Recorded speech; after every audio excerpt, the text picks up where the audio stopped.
Welcome to another episode of DD on the Spot. As always, I'm your host, Ryan Johnson, and we have another live in-person podcast here. We have Maddie back on for the second time, and we are inside, obviously, as you can tell, because it is Minnesota, and we finally are getting cold here, which is really just depressing in and of itself. But yeah, Maddie's out here to give us an update on what she's been up to, and yeah, just have a conversation. So Maddie, thank you so much for coming back on. Yes, I'm so happy to be back.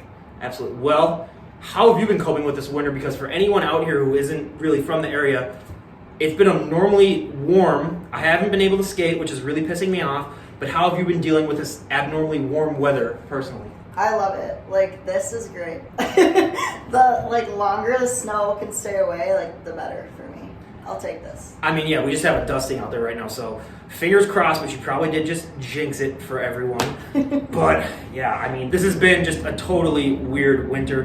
But before we get into all that, I mean, what have you been up to this last year since we last had you on? Oh my gosh. So much. It's crazy because I was thinking about this before, when you reached out again. Yeah. I was like, wow, just where I was at that point in my life and where I am now and just even who I am as a person. I'm I don't even recognize her anymore. Really, that video that I watched it back and I was who is she? I did this morning and I saw your post and I was like, okay, she's definitely put on a lot more size. Yeah. And second of all, yeah, it's just a completely different person too. So that's why when I was like, yeah, she's definitely, and I will admit, so I went to the show in at the casino, the bodybuilding show. TCO, yeah. TCO, and I saw you were in a black dress. This is me though. I can talk to anyone on the camera, but then when I saw you walking with your posse in person, I was like, should I go say that? And I was like, she probably doesn't even want to say hi or something like that. So it was like high school me all over again. I was like, oh no, never mind. It's funny because I've had a dozen guests on from that, and I went up to one of them and said hi, and they're like, oh great. And I was like, oh, I can actually go up and do that to people because I literally had times at some of those shows because I've been to two of them where the person has walked right in front of me, and I was like, Ryan, just say hi, and I was like, I don't want to bug them or anything like that. So you can always say hi to me. Well, absolutely. Well, I appreciate that now, but I do got to ask because it is one of the questions I was preparing for this. I've seen you in attendance both times at the TCO Open. What is the difference for you between attending a show and competing at a show? I mean, because it's like when I was a baseball player and then I'd go into 10 games. It's just that you view it a little bit different than the average person. So how do you think you're viewing shows different from someone like me who's never competed, goes to a show? Okay. Me being somebody that has. Okay, yeah. So this year I was at TCO. I obviously wasn't in it. But I competed the prior year and then I worked at TCO this year. And I think, now that I've done a show, what I would say is different is that I have a lot more respect, for all the people that are up there, and I feel I really understand the nerves and everything, that's you don't really realize that till you do a show. It's so much different. The first time I watched a bodybuilding show and I didn't even compete yet, I saw these people on stage and I was just oh, that's just really cool. I'm and they make it look so easy, I feel but you don't realize how nerve-wracking it is till you've done it, I guess. For me, I was shaking up there during my first show. I was so nervous. So I think, the biggest thing that changed is just I have a lot more respect and, for all the people that are up there. I'm going to be honest, I didn't realize how much music was playing during these shows, too, when you guys are doing your routine. Oh, yeah. I always had the opinion of, don't do that, it'll mess them up. They're, so used to doing choreography, and then they're just playing some random music in the side, and I'm like, the first time I went there, I was like, ugh. And the smell of tan, I will gotta say that. That's an acquired scent there when I went in, and the fact that I am on the taller side, standing next to some people that are just so much more muscular than me, but I'm just I could be like that to them, basically, just have their head raised. Which it's, again, another big thing, but obviously, as we can tell, you put on some size. How have you changed things up with your workouts and just everything else? Because it clearly shows. Yeah, I think the thing is I didn't really change anything. I think the consistency is what, got me to where I am now. Really just being consistent with everything. Because obviously the plan was working. So, I think sometimes when people want to change things up all the time, I really think that can actually be a setback. So for me, it was just being consistent, keep following the plan, showing up every day. It gets really repetitive, but I think that's kind of what you need to do. My goal was really, the plan's going to stay the same, but the goal for me was really just to get stronger, keep progressing in the things that I am doing. And I think that's really how I got to a spot where I put on the size and got stronger. I just have to point out to everyone, we are near an airport, so if you hear airplanes going by, that's the reason why. And I just want to say, on live recording, screw you, because I saw 5 guys driving past here, and I'm trying to get my little healthy self back together. Driving past the 5 guys, that's just, we're going to see if I'm able to, not cave driving past that, but then again, I don't have that much money. They charge way too damn much on their food, but what would you say is one body part that you've improved on the most since we last had you on? Oh my gosh, my legs. Last time we talked, you asked me, I think you're like, what's like a weakness that you have? And I'm pretty sure I said my legs. We could look back on that. I think that's what I said. If that's not what I said, I should have said it. But I was like, I really want, my legs to get bigger. And it's funny because now it's like such a strength for me. All right, what did you do to get them? Because I have my notepad down here, so I'm going to be taking damn notes when you tell me. So what did you do? Because this is just, I'm not even going to show my calves on camera, everyone, because I would cancel myself. But what did you do for legs? Oh my gosh, everything. If I get done with a leg day and I am not either like crying or in like severe pain or like contemplating my life, I don't feel like I did it right. Yeah. I give like 200% is really what it is. I think another thing is I started training at Iron Alliance Gym. It's a new gym that opened up, and the equipment we have there is just like, it's unbelievable. Like, that's what people really go there for. And that's made a huge difference. How is the equipment different from your average gym there? It's just top notch. I mean, we get pieces that you can't find anywhere else. I mean, one example would be like a leg press. Pretty much every gym like has a leg press, but I would say, the leg press we have at Iron Alliance, we have 3, but there's like one in particular that I just love. Like, I have never felt my quads burn. Like, I feel my quads growing when I'm doing this leg press. They're getting bigger right now. It's just different. I think that like the atmosphere there makes you, want to work harder. I mean, I'm surrounded by like really strong, like badass people. And it's really motivating, to be around that. And as you've seen yourself progress more and more, do you ever look back at photos now and just, what do you think when you see that old Maddie as opposed to the Maddie that you look like now? What is that like to go back and see that? Yeah, it's crazy in the sense, I look back at those pictures, and during that time I thought I was like jacked. Like, last time I talked to you, those beginner gains, I tell you. I thought I was huge. I really thought I was, and it's not like that I looked like shit or something like that, but it's so weird to like see it now and be like, wow. That's why I always tell people, I'm like, take your progress pictures, because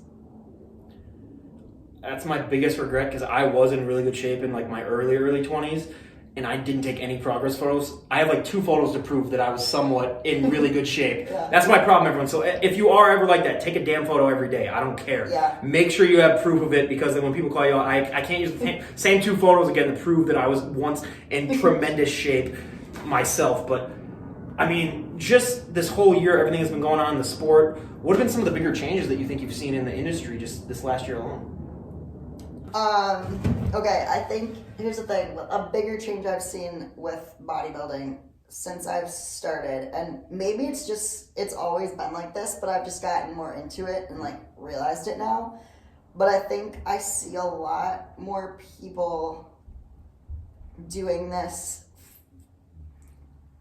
I don't really think they do it because they truly love it. I think they do it because it looks cool on social media.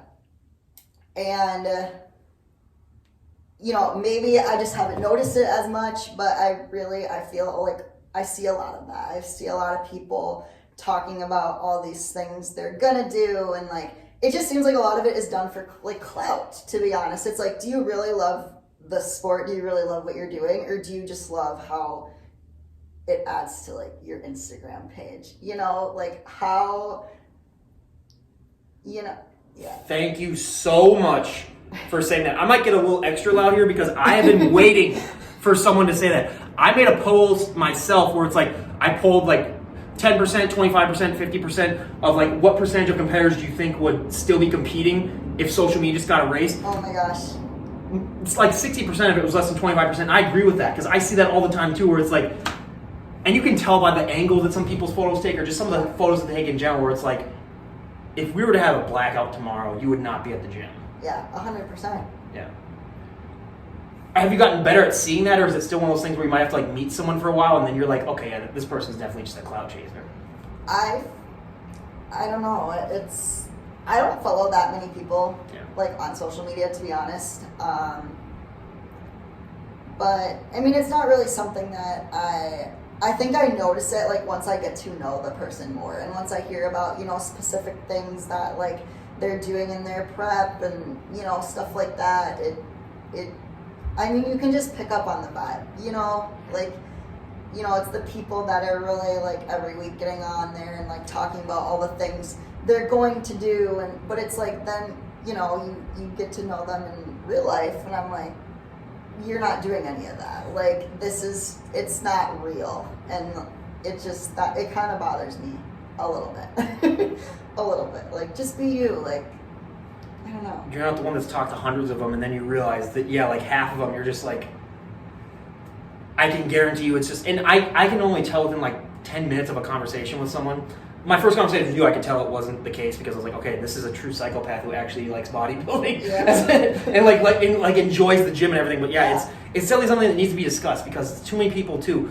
They do the one show and then, buy my training plan, buy my coaching plan. Oh my, we got to talk about that too. Okay, They all become online coaches. Yes. I am so glad that we're talking about this conversation, because I didn't know if she'd want to talk about it, but like, yes, that is one thing that pisses me off more than anything. The people that do one show, and sometimes they don't even like place. They don't even place. Yeah. They usually get, well, I don't want to say that, but they usually don't do well. I'll say it, they usually don't do well. You can hear me say it, yeah. Suddenly they're an online coach, and it's like, what are you, like, I don't know. I'm buying it, that's all I'm saying. I'm going to buy their program because I want the physique.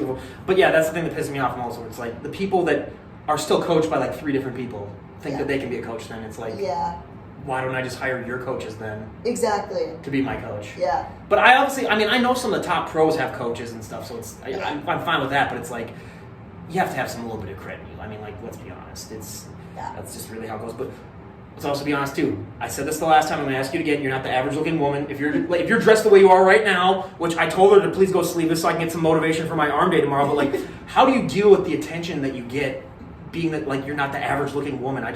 Especially, I mean, we are in Minnesota where it's a little bit, people aren't as, you know, mean to people, I would say, to each other. But how do you still deal with the attention that you might get? Yeah, it's really hard. I thought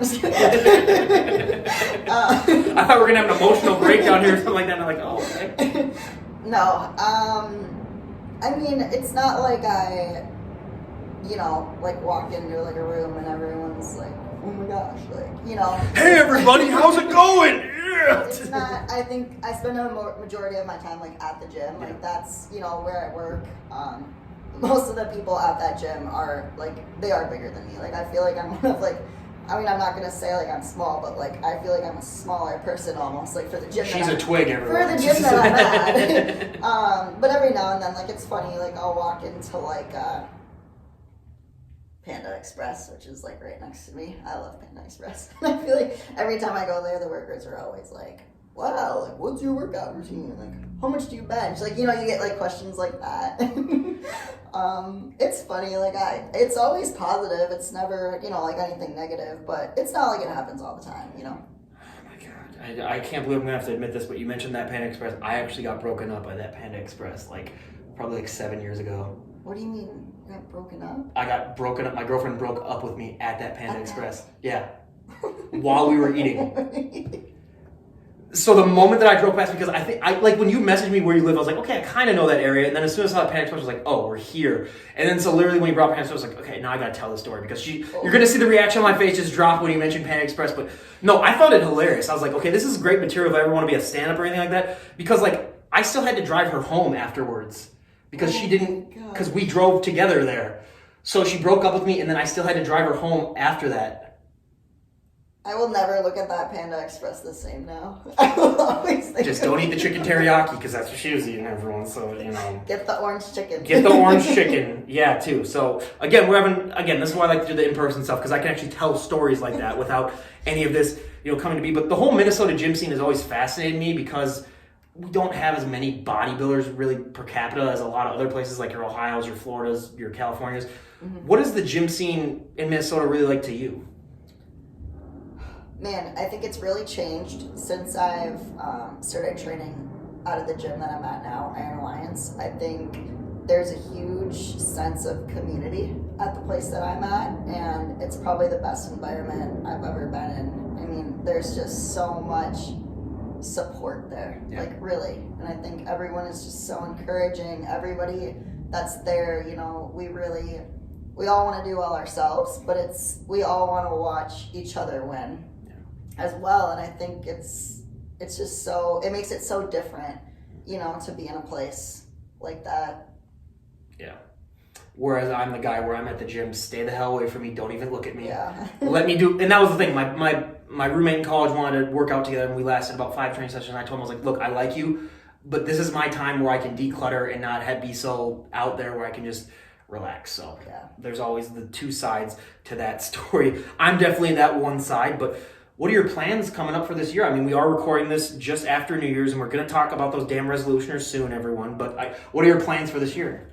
This year, a lot, actually. Bodybuilding-wise, I guess my plan is to get on stage again. I'll be competing at TCO, so prep's going to start February 24th. It's coming up really fast, which freaks me out, but I'm excited. I guess that's like my, you know, like bodybuilding plan, obviously. It's just bring the best package possible, make the old version of me, you know, look really bad. What division are you competing at TCO? Figure. Okay. Mm-hmm. So, being a figure competitor, I gotta ask, the flaring of the lats. I mean, I've heard from so many people that's the hardest pose to nail down. I mean, it takes some people years to do. How long did it take for you to finally develop that? To be able to like spread my lats? And do it without like, because I think it's a gift that a lot of people can just do it more naturally. And then it's like riding a bike where some people then, they just struggle so much with it. Was that something that was really easy for you to do, or was it something where, I mean, I've talked to guests who for 5 years it took them before they finally just are able to like do it on command? Yeah, I mean, I will say it helps to have bigger lats. You know, like when I started, they were a lot smaller, and I was kind of like, you know, why are they not coming out? And my posing coach was kind of like, well, that's just, they're small, like you got to grow them. So I think it helps to like have the size. I'm still kind of working on it because like, you know, when I can use my arms and like really push them out, I can get them to be like 10 times bigger than when I just like go right into the pose. So I'm like still kind of working on it. I think it's just a matter of like practicing, but I get like a lot of people do struggle with like, you know, bringing their lats out. For me, my posing coach was just really good. I don't really know what she told me or what she did, but I just kind of did it one day and they're like, yep, that's it. All right, I just thought of the dumbest thing ever, but if you want to do it, we can do it. Do you want to, after we're done recording this podcast, we'll record something where you teach me how to flare my lats, and then I record that, and then I post that as extra content? Yeah, we can do that. We got like a little gym. Okay. In the room next door. Let's do that, everyone, and then I'll record that. I feel like embarrassing myself, so you know we're gonna do that because I talk so much game here that now I might as well back it up. So after the podcast is over, I might just use that as an extra clip then afterwards, everyone. But gotta learn how to flare my lats, I guess now. But hey, again, that's why these in-person things I love doing them so much because you never know what's gonna happen. But oh my God, yeah, just. I have stories to tell you, Maddie, that we will be off camera telling you. No, but as you're getting ready for this prep, how do you think it might differ from other preps, being that, like, obviously you have the increased size and everything. Do you think that the prep is going to go differently than other preps? I mean, I've only done one before this, and I don't think it'll be anything like my first one.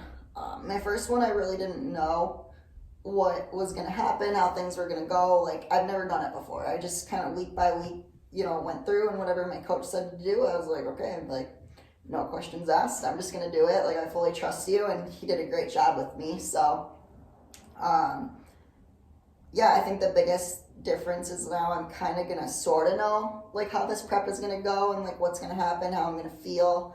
I'm a little bit more nervous for this one in the sense of, like, now I do know just how hard a prep is, and, like, going into something and knowing, like, you know, it's a lot harder than what I like originally thought. Like, that's kind of tough. And like, I still remember those nights when I was up just like crying, like I was so hungry. Like, It was hard. It was really, really, really hard. Like, I truthfully don't love prep. Like, everyone's like, embrace it. Like, enjoy this time. Like, I don't. Like, I love the, like, aftermath of it and, like, feeling like, wow, like, I just did that. That was really hard. Let me just tell you, I have not met one competitor that likes prep, and if they do, they're a psychopath, and I really want to get them some in-person treatment or something like that, because I think I actually might have met one of them, and I was like, okay, I'm going to give you the line to, like, the nearest, like, suicide hotline or something like that. Are you because, okay? Yeah, it's like, and the person's like, no, I genuinely enjoy the struggle and the stress, and it's like, join the military then or something like that if you enjoy. Like, do something with that then, instead of just doing a bodybuilding. Yeah. Not that there's anything against bodybuilding, but it's like, if you're that much of a psychopath, the country needs you, okay? So just do something with it. But yeah, the prep is just, that's the thing that made me respect these guests more than anything else, is just what you guys go through on preps that people don't understand. But we gotta talk about crying in the gym, because I have never cried in the gym, fingers crossed. How do people react to that when you're seeing it? Because I know you go to a gym that's a little bit more of a bodybuilder gym, but like still, if I saw like a girl crying in the gym, I'd be like, what is going on? I'm always crying in the gym. So it's gotten to the point where people are like, oh, Maddie's not crying? What's going on? I had someone say that to me one time. They're like, every time I see you, you're crying. Someone literally said that to me, my friend Hannah, and I thought that was so funny. I was like, yeah, pretty much. It's either like a leg day or, I don't know, earlier this year I went through a lot. Like, life was not easy. I was in there every day. Like, I was crying. So what brings on the tears when it comes to just doing legs? Is it just because they're so hard? Because I have never strained myself that hard, even in my most in shape, that I was on the verge of tears. You're not going hard enough, man. I tell my clients that all the time. I'm like, do I have to show her my my pics that show that I was once jacked? Everyone I was going. No, but the thing with me is that I would just get like, just drained. I wouldn't cry, but I would just be like on the ground, just like I can't move. Yeah. But I think till the tears come out or you throw up, you've got more reps in you. But then again, I don't want to be the dude in the gym crying. Just like, what's that guy's problem? I was like, oh, God damn. So that's another thing too, where if I would hold it in as long as possible and then like go into the bathroom or the restroom and then just bawl it out for like 5 minutes and then come back and everyone's like, why are your eyes so watery? Why are your tears so watery? And then that's what it would end up being. But no, because trust me, there were times in college where I was just like so drained that I can understand that now, but then thank God I did not cry, because there were some girls in the gym that I wanted to impress, and that's not how you impress. I'm sorry, guys, but if you don't go balling in the gym, be like, hey, can you help me squat or spot me on this one? So I am, glad on that. But just how has your mentality changed this past year? Because you made a post about it. We got, talk about how 2023 was just a different year for you. How has your mentality changed over this year, and what have you learned most from this past year? Gosh, so much. I think, growth-wise, this has been just a year full of growth for me. I think my biggest, takeaway for, 2023 is that I really just wanted to become, super independent and just have a very, secure base. Because I realized, if you don't have that, it can be really hard. When, major, life changes happen, if you don't have a sense of, security and a sense of, who really is, Maddie Loehr. For me, I'll take, my breakup, because that really was, a huge thing for me. I felt like my identity almost, was that relationship, right? And when that, went away, I felt so lost. I didn't, and even, the last time we talked, I was also going through, I'm always going through breakups, I guess. Drama queen! It was with the same person, though, so it's different. I do remember before we recorded the first podcast, she's like, yeah, we're on our offs and ons, and I was like, I couldn't even do the podcast because I was going through all that. Oh yeah, we had originally scheduled it, and then she was going through all that. She didn't tell me until afterwards. So at first I was like, oh, does she really just not like me or anything like that? She not want to do it? And then she's like, no, I just was going through. But I was going through so much. No, it's no. Don't worry. But yeah, really just becoming super independent and finding out what I want and who I am, all these things. I think for me this year I started my own business. I graduated college and I started my own business. And I'm now I feel like I have my own thing going for me, and it's just been huge. I feel like I've grown in so many ways because of that, and it's been just really great. She can't say the word grown without me just being like this, just thinking, yeah, obviously you've grown.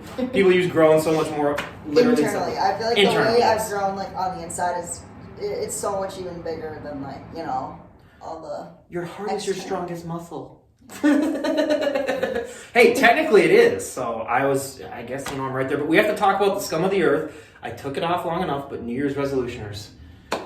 Dear God. Luckily, I have a nice setup in my area, but as you can tell, I haven't been using it as much as I should. I ate too much beef jerky and drank way too much Mountain Dew over these past month and a half. So I gotta, you know, get rid of my poundage. But how have you dealt with New Year's resolutions? I know we talked about before ahead of time, and you said there weren't that many in your gym. Mm-hmm. But I know you said you have like that leg press machine that is almost yours, basically, that like you enjoy the most. Oh, I own that thing. So have you almost had to threaten someone's life then if they were like in that spot and you're like, okay, you're in my seat? Not at all. I think, you know, I became a trainer this year, like started working for myself, I guess. Yeah. And I've started a lot of new clients who, you know, just throughout the year, not even like New Year's time, like they're new to the gym and they're always like so nervous. And I really like pick up on that. And I think for me, it's just made me like have a lot more like empathy for people that like are new because, you know, I've worked with so many women that are really like afraid and they're like, this is hard.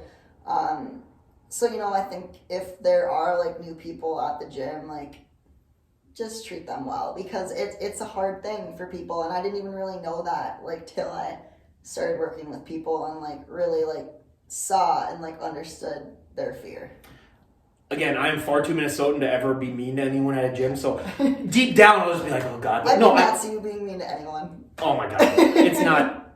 I only am, I'll show you some, only when people like try to troll me or send me nasty messages, then, I mean, I don't know if you've seen some of the stories that I do where I talk back to them and I can get, that's when my sarcastic side, believe it or not, this was a side of me that I didn't really release until after high school. I was kind of a dick in high school, so you know I unleash him whenever I need to, but I don't normally. But yeah, like for me, I always whenever I see someone struggling in the gym for their first time, I do have the thing is like I've always lived by the rules like you never make fun of first of all, never make fun of someone for being obese in the first place, but like, especially like if they're in the gym trying to better themselves because they're trying to better themselves. And again, don't even make fun of them to begin with because I am joining them momentarily, so don't make fun of them, everyone. But you know, just be nice to people because.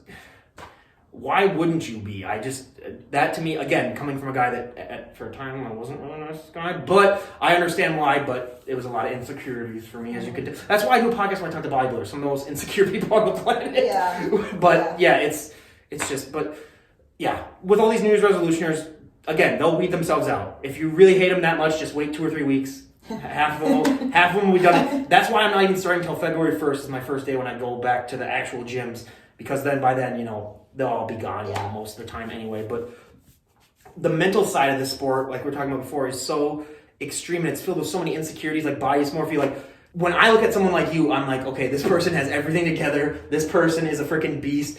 But I know deep down, you're just thinking like, I need to grow this, I need to do that. There's so many things I need to work on. Yeah, which I think is actually, it's a good thing to have if you're a bodybuilder, right? Like you always want to get better. You don't want to be the person who's like, oh, I'm perfect, I'm good now. Yeah, I think I'm really good at recognizing my growth. Like I am so proud of like where I'm at, but obviously, and I'm like this in every aspect of my life. I'm always going to want to get better. I'm always going to, you know, I'm never going to be like happy with where I'm at. Like once I get there, I'm going to want to get there, right? So I'm like that with everything I do.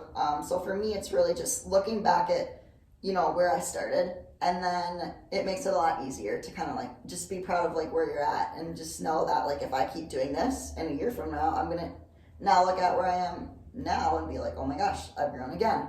Off season, I don't actually have that bad of body dysmorphia, to be completely honest.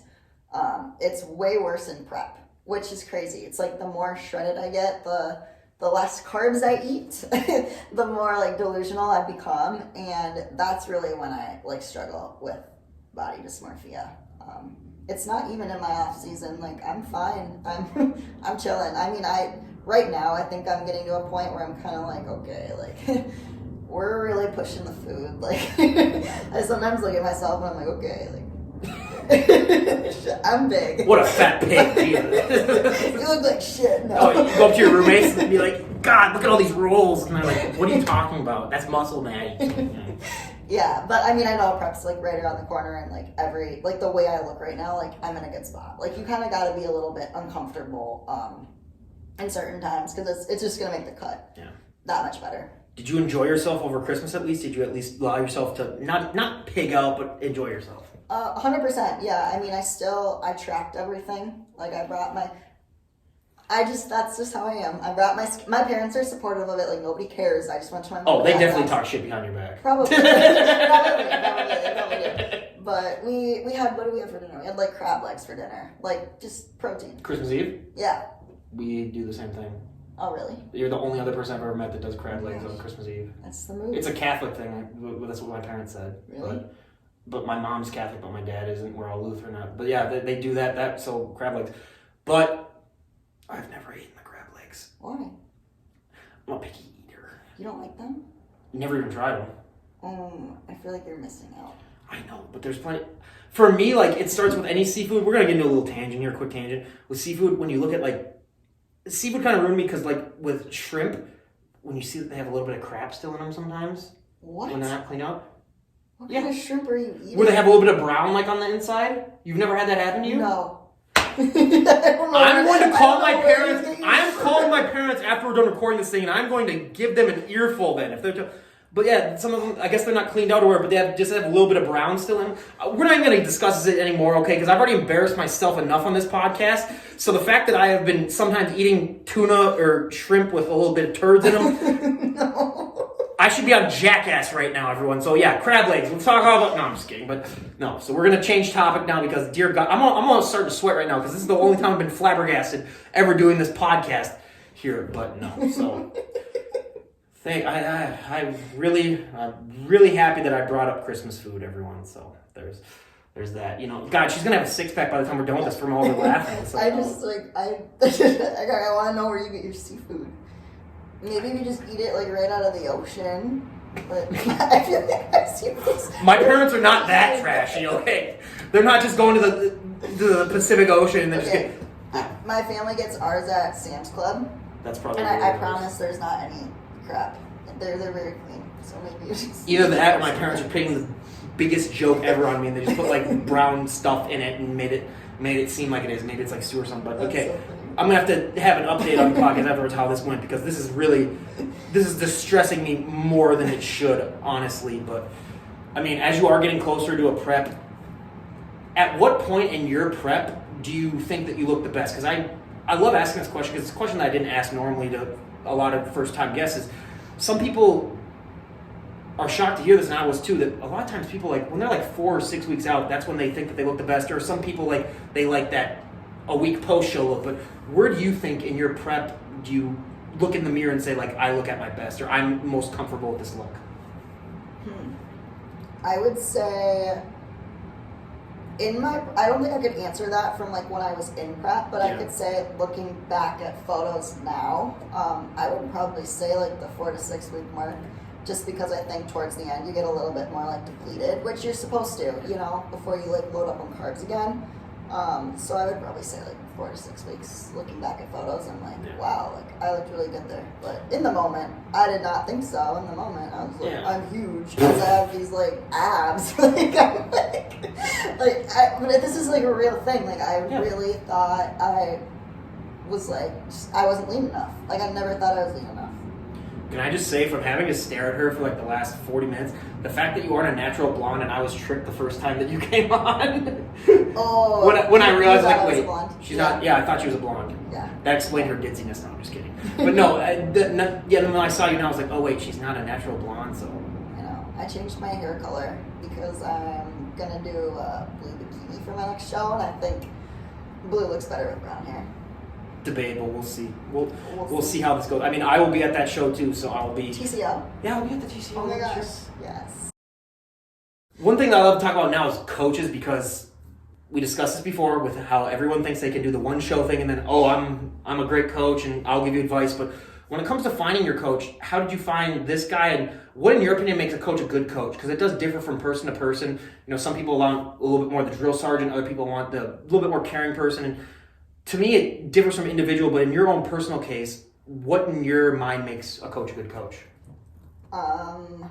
Yeah, I've had so many coaches in my life. I mean, I played sports all of high school, so I feel like I've definitely had good and bad. I'm going to use Jeff as an example just because I think out of any coach I've ever had, he's by far the best coach ever. I think really the one thing that makes Jeff a great coach is that just who he is as a person. Like, first of all, he's just, when I think of like the kind of person I want to be, Jeff, like, it's the qualities that like Jeff has. I think too with Jeff, he was able to see so much potential in me, and he really like believed in me before I even like believed in myself. Yeah. And I think that's the one thing that really makes a coach a great coach, is just believing in people. And you know, he's just always been so encouraging. It's never been like a, you know, maybe we can do this, like maybe your goals will happen. Like, he would be like, Maddie, like, if you want it, like, you can get it, like, you can do anything. And I think him just telling me that really made me like believe in myself, and you know, got me to like where I even am like today, like the growth that I have had. I think he's also someone that will pour like 200% into his people. I mean, I've seen him do it for me. I've seen him do it for other people. He will literally like put like his well-being and like his like health, honestly, like on hold for like the people that like he wants to help. And it's just, you know, he's really inspired me like a lot in that sense. I think too, he just wants to keep getting better. Like, I would say like how he is now and like everything that he knows, I'm like, wow, you're so smart. Like, I really look up to that. But I bet if you asked him, he would probably tell you like, I'm not complacent. Like, I want to be even better like in a year from now. And I think that's huge. Being that you are now a coach and you are helping people, what is your favorite part about being a coach, and what is your least favorite part about being a coach? Oh, good question. I think my favorite part of coaching is like the satisfaction I get from, you know, people coming to me with like a specific goal, and helping them like reach that. And then, you know, being told like, oh my gosh, like, I didn't think this was possible, but like, you helped me get there. I love that. Like, it's just such a good feeling. So that's by far my favorite thing. What's my least favorite part? I don't even know if I have a least favorite, to be honest. I feel so like lucky just to have a job that like, I love it so much. I really love what I do. I wake up excited every morning to like go to work, and one of my biggest fears was like to graduate college and have to go work a job I hate. I really didn't want to do that.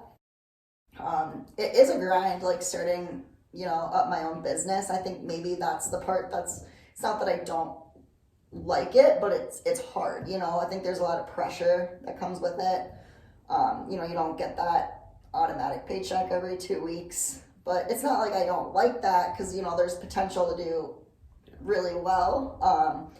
But it's hard. As someone who's gone down the opposite path, where I have done that on and off for 6 years since I graduated and worked jobs that I hated, do what you're doing. Screw what anyone else says. Trust me, from someone on the opposite side of that spectrum, where, it's absolutely. But being that, especially when you're of your size, do you ever get annoyed of the first time clients? I bet yours all the time. I just want to get in shape, but I don't want to look like you. I don't want to put on that size. I don't want to be that muscular. No, I get the opposite. Okay, good. I don't know how I would take that. I don't want to look like you. Well, I've been doing this for almost 6 years now, and I can tell you that's a positive, and it shows that times really are changing, because that used to be the thing that every woman would hear that had any amount of muscle on would be like, oh, I just want to be toned. I don't want to look like that. Look like you. No, I feel like I have so many people come to me and they're like, I literally want to look how you look. And I love that, because I'm like, easy. Like, I can help you with that. Like, that's an easy one. I'm glad that that's the difference, because I honestly don't know how I would react to that too. Someone was like, I just, you're a little too big for me, you're a little too bulky, and then you're just like, again, you don't have to look just like me. That's my biggest pet peeve. Oh yeah. With people, is they just assume that they can go and work out and attain that look. But where do you think that strength comes to you from when you are having those down days? Like when you are crying in the gym, when you are doing that last set and you just feel like your whole world's going to fall apart and you still push through. Where do you think that strength comes from? I think for me, it's more of like it's almost like a mindset thing. I think of, in my like lowest moments, in those days that I'm, having a hard day in the gym or even out of the gym, just like a bad day in general, and I, you know, because I have those days where I want to quit, like I'm done, like you know, life just gets really heavy. I think about where I want to be in a year from now, and there's not a lot of things that you can control in the moment. I think sometimes life happens, and you know, we go through things that are hard, right? And you can't control those things, but the things that you can control are how are you reacting to that? What are you doing in the moment? And like, where do I want to be in a year from now? You know, control the things I can control to, you know, keep my life from, you know, elevating and like getting to where I want to be. Like, yeah, it's hard right now, but if I,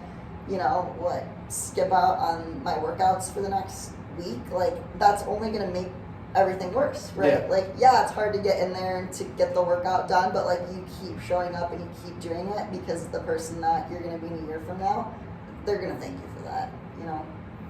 That's honestly what it's down to, it because, again, one of the big things with these New Year's resolutioners too is that they will just get in that first day when they just aren't feeling it, and then they'll just give up, and then it leads to a downward spiral, which we've all been guilty of that. But it's just the one thing I appreciate the most about bodybuilders, other than what they put their bodies through and prep and everything, is that they have that mindset that they just are able to find a way to push through. And I mean, there have been times where I used to have that, something where I could be just deadly sick and I'd still find a way to work out. I did work out once in college on 0 hours of sleep. I do not recommend that.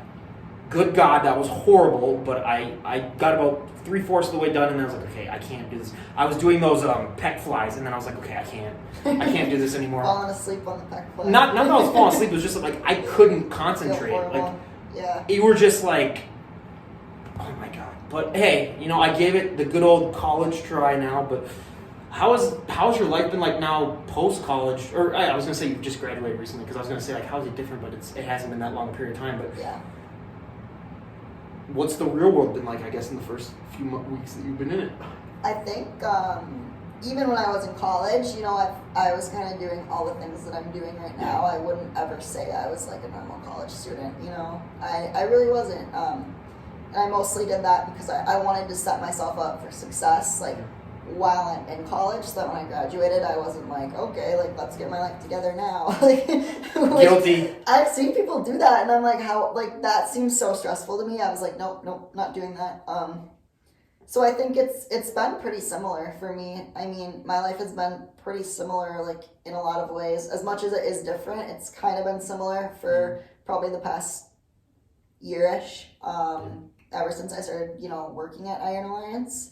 Now I have a little bit more free time because I don't have to go to class, but I'll just, you know, be able to take on more clients, which is nice.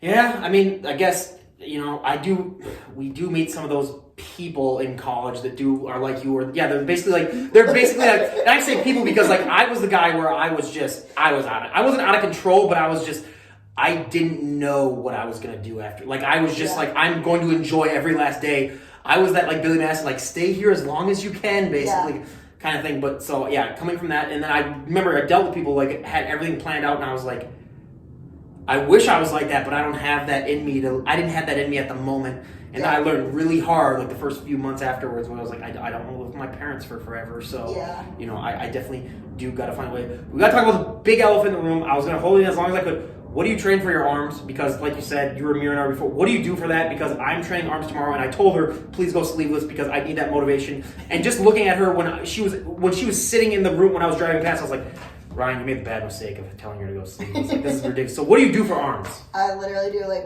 you're not gonna like this answer. I do like one workout a week. I know, and it's like as simple as like a bicep curl, like 3 sets of 10. I'm not lying. I'll show you my program. I don't even think I'm training biceps right now. I don't. There is no God, everyone. All right. I feel like I train them like through other things, like when I'm, you know, like hitting back, like you know, you are working out your biceps. I don't know. I feel like my arms have just always like.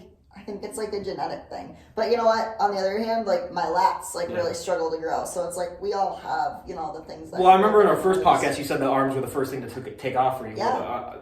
And don't forget the tries, everyone. Don't neglect those bad boys, too. I do got to say to everyone. But And again, you are a figure pair, so it's not like they don't want you to just come out there just absolutely just humongous. So yeah, they don't even care about arms and figure. Oh, they don't anymore? Not really. I mean, they, shoulders matter, but arms, like, not really. Well, obviously they don't want you to come out like...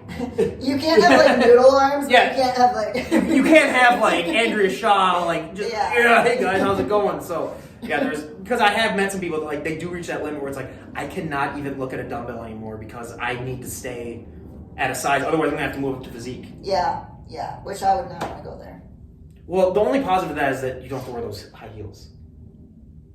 But then you have to, like, do a routine, like, little dance, like, routine, But I do think, like, the posing would be better, though, too, because just, you get to show off the bodybuilding poses, which I honestly think every division should have the option to do that, just because, who cares if you're a bikini? Like, you should still be able to just, like, do some bodybuilding flex your bicep. Exactly. Do the lat spread. I mean, the lat spread for a bikini competitor would be kind of hilarious to see, but, I mean, it's like, because those are the poses that started the whole thing, so I don't know.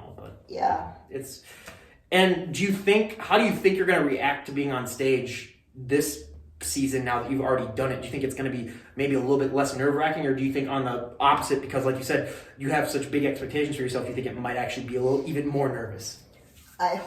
This is my hope. I hope that this time I get up there, I'll be a little bit more confident. I think last time I wasn't necessarily like super confident with like the package that I brought. I looked really good, but like, the expectations like I had for myself and like really like where I want to be, like is that pro level, and I really wasn't even like close to that last time. Like if I'm just being like completely honest, but I think this time I've really grown a lot, and I'm excited for like what I'm bringing to the stage this year. Like I feel a lot more confident, so I hope that this time I get up there, I know I'll still be nervous. I'll probably still be shaking, but I just... Do I have to yell from the crowd, she's nervous? I see you shaking, Maddie. You look fat. Did you even prep? Why are you here? Oh, please don't do this. Now I'm going to have to think of stuff. I would never say that, but now I'm going to have to think of like the hype... Theoretically, what I would say, and I might give you a list like the day before the show, and I was messaging you like, this is what I'm not going to say, but this is what I would say if I was that person. I'm going to scream back at you.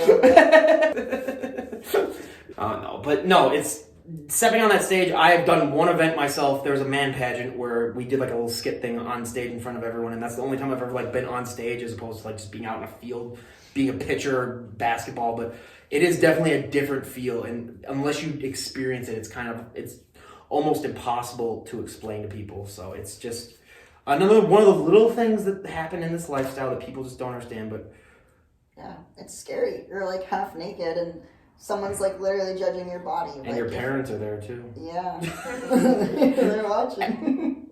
I mean, I think the creepiest thing that would ever happen would be if like your parents got way too into it. When you were on stage, be like, yeah, that's my daughter, yeah.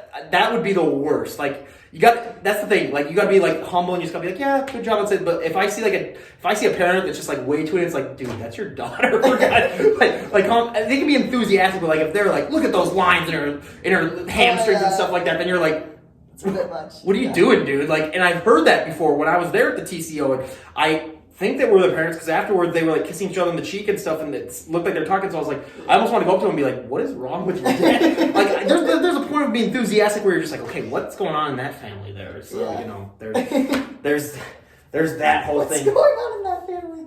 We don't know, and I want to find out. So maybe I'll do an investigative piece on them. I'll have to, if they're competing again this year, we'll see. But do you have any plans for any shows after TCO, or are you just going to do TCO? I think I actually plans to do a show before TCL, like 2 weeks before, out in Wisconsin. Oh, is that the Pabst, the keg show or whatever they call it? I think the Milwaukee Brew? It's the Brew City. Brew City, that's what I meant, yeah. Yeah. Mm-hmm. Those freaking alcoholics. Of course I have to name a show after alcohol in Wisconsin. I honestly, like, that show, like, I'm not super excited for it. It's kind of like my, like, warm-up practice round, like, for TCL. PCO is really the one I'm looking for. What if you don't even place in the Brew City? I don't know. I probably wouldn't be TCO then. She will. No, this is going to be on the record on camera. Like, I've been to the TCO show twice. She's going to win the figure. It's not, like, don't even show up any other people that are there. Knock on wood. But she's gonna win because like I've seen the guests that come, and they're great guests. They're in boss shape, but she is gonna bring something that I think is just not even gonna be. I mean, the only way I could see you not winning is that you'd be like so above the people that you're competing against, where they're just like, she doesn't look like everyone else on the stage, where we can't award it to her. But like, you know what I mean? But because the TCO, it's a great show, but like from following you and seeing like you're gonna be bringing a package that's like a pro level package almost. So that's the plan. It's hard because you want to go into it like, you know, with the expectations like I'm gonna win. Like you wanna be confident, but it's, you know, I also like want to be really like realistic and like, you know, I there are a lot of really good girls doing it that I know, but it's like, and I don't even want to like compare myself to that. Like I really just want to compare myself to like the old version that I was, and that's, you know, I'm kind of in that like tunnel vision focus, and like I'm telling myself like, yep, we're gonna go into it, like we're gonna win, like, you know, but then it's like there's another part of me that's like, okay, like let's be realistic. Like I don't think I'm like at a point where I feel like I could get on a national stage. Like I don't think I have that pro physique yet, and maybe that's just, you know, that's how us bodybuilders can be. Like we're really hard on ourselves, but we'll see what happens, I guess.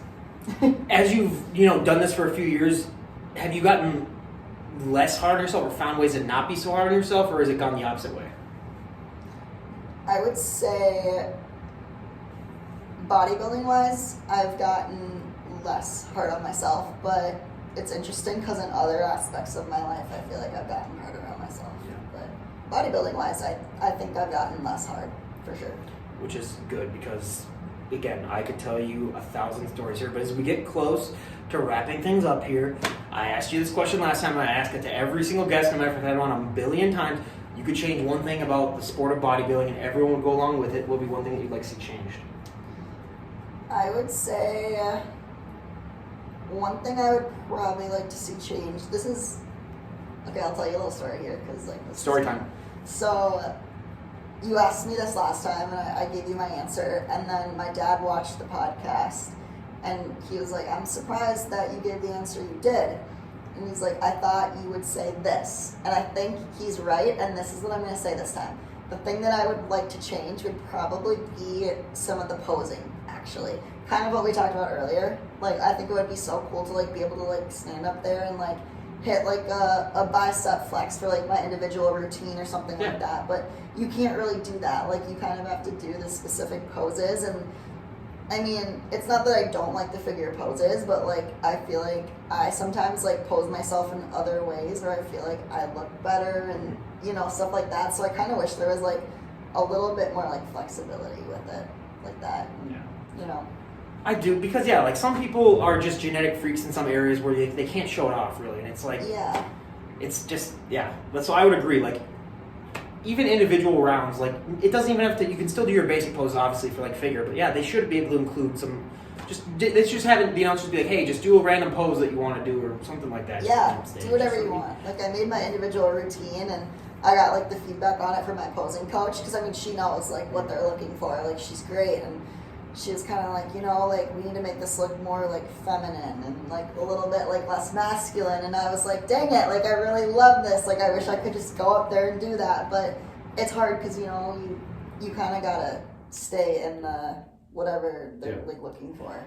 So just as a whole in this sport in general, a lot of times people do get caught up on like trying to stay feminine too, as opposed to going like overtly masculine in some things. How do you try to balance that? Because this is a sport where some people can go so far on one side and then other people all the way on the other side. But finding that balance, I think, is what makes a good bodybuilder. A female bodybuilder, I should say. If the men are trying to be more feminine, I don't know how that's going to help them on the show. Jay Cutler just out in makeup and everything like that, just on stage.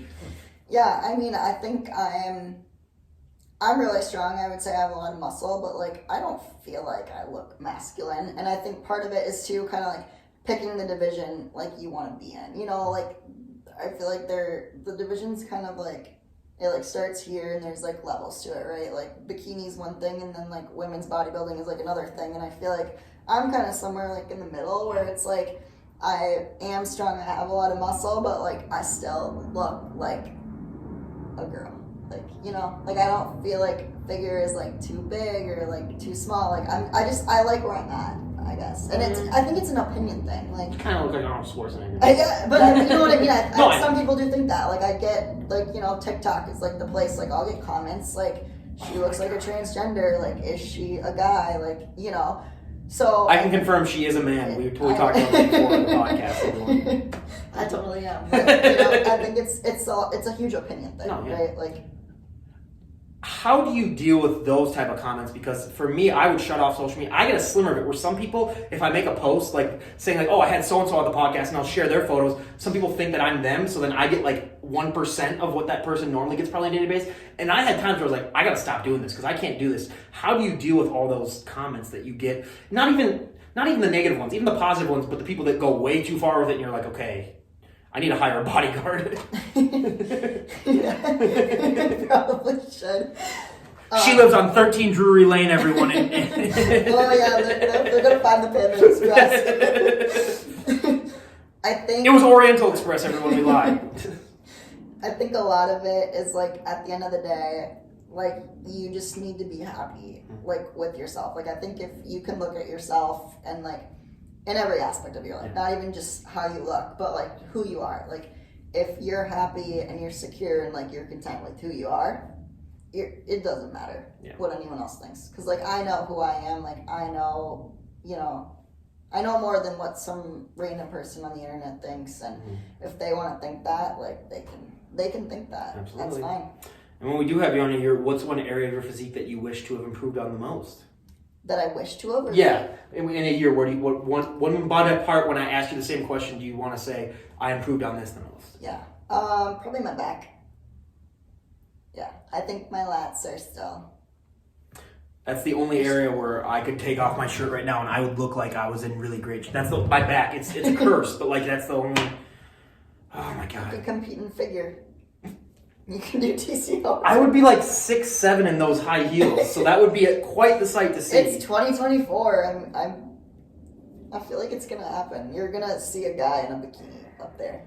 That's a whole different topic that when I want to get canceled, we're going to talk about that on the podcast. What's going to happen? We can't though. But like, you can't talk about that. I'll just say it because it's me. But like in the next 10 years, there will be probably a male Miss Olympia winner. That's my guess. We don't even have to comment on that. But that's just my guess. You heard it here first. So when in 10 years from now that happens, I will share this clip saying that I called it first.